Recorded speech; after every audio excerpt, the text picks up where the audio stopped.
到了新竹宝山以农立乡，绿竹笋是当地的特产，而宝山的土质独特，所以绿竹笋的纤维很细，特别的鲜甜。很多客家乡亲就研发了创意的3杯笋料理，还有竹笋包。今天11节的感动时刻，我们就带您一块来尝尝。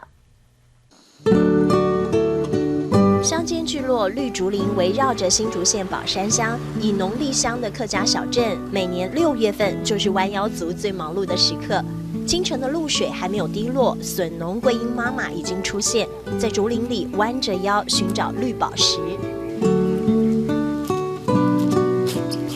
从泥土一点点的蛛丝马迹找到黄绿色的笋身，不止眼明，还要手快，一刀划开，绿宝石被完美切割，又短又弯，像牛角。切断到让人家有嫩，因佢嫩土度好啊，有做唔得切到上路佢唔肯擺唔會生。独特的沙土混合土质让宝山的绿竹笋特别的鲜甜，而桂英妈妈发挥客家人直朴的本性，再替笋园加持，温馨照料全乡140公顷的笋园，每一天新鲜直送到客家餐厅。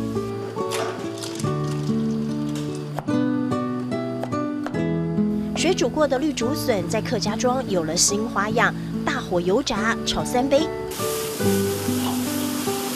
鲜嫩的绿竹笋在锅里轰轰烈烈翻腾着，配上了辣椒和姜，瞬间成了火辣菜肴。例如嘛中卷啊，嘛个土鸡啦呀、田鸡里头哈，晚上放些用按照宝山的竹笋，来做安尼3杯2种的料理，本日可以吃看那2种的口感很用半音。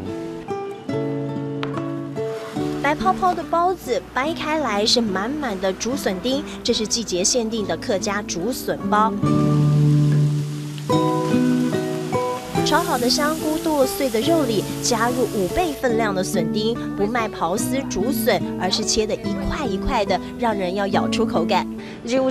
食到口感让我好啊，有个竹笋係每套啊。